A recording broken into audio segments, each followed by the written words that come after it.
আমাদের অনেকেই জানতে চান যে স্ত্রীর সহবাস করার পরে আপনি গোসল করার সময় পাননি। কিন্তু আপনি সেহরি খেতে পারবেন, রোজা রাখতে পারবেন তো?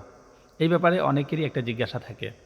তো আপনাদের প্রশ্নের জিজ্ঞাসার জবাব হলো, স্ত্রী সহবাস করেছেন, স্ত্রী সহবাস করার পরে আপনি দেখলেন যে আপনি এখন পবিত্র হবার সময় যদি আপনি পবিত্র হতে যান, তাহলে আজানের সময় হয়ে যাবে, আপনি সেহরি খেতে পারবেন না।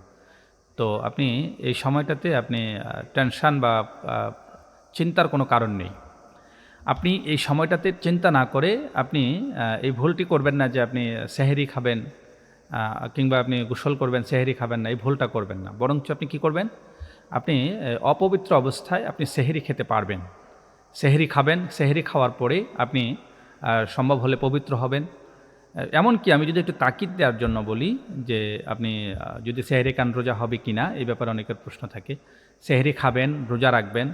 কোনো বান্দা যদি অপবিত্রতার কারণে কিংবা অতিরিক্ত শীতকালে ঠান্ডার কারণে যদি ফজরের সময় গোসল করতে যদি ভয় পায়, ভয়ও করে না, কিংবা তিনি অনেক বড় রোগে আক্রান্ত, তিনি গোসল করলে বড় রোগ হতে পারে, রাতের বেলা স্ত্রী সহবাস করেছেন, এই চিন্তা যদি থাকে, তবুও তিনি অপবিত্র অবস্থায় সেহরি খেয়েছেন, ফজরের নামাজ পড়েন নাই, রোজা রেখেছেন, তবুও রোজা হয়ে যাবে, রোজা ভেঙে যাবে না।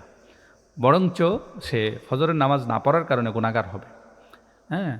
আর যদি কোনো ব্যক্তি চিন্তা করেন যে এটা আমি অপবিত্র আছি, সেহরি খাবো, খাবার পরে আমি গোসল-টোসল করে পবিত্র হব, হওয়ার পরে ফজরের নামাজ আদায় করব। তাতে তো কোনো কথাই নেই। অত্যন্ত চমৎকার, কোনো সমস্যা নেই।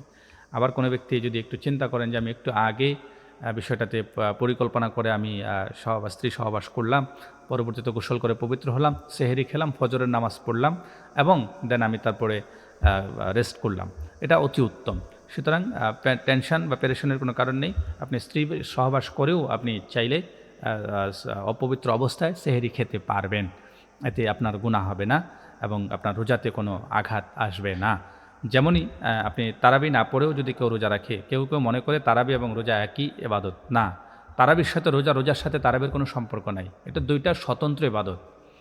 তারাবি স্বতন্ত্র ইবাদত এবং রোজা স্বতন্ত্র ইবাদত। একটা আরেকটার সাথে সম্পৃক্ততা নেই। সুতরাং টেনশনের কোনো কারণ নেই। আপনি চাইলেই রোজা রাখতে পারবেন এবং আপনি রোজাতে কোনো ব্যাঘাত ঘটবে না।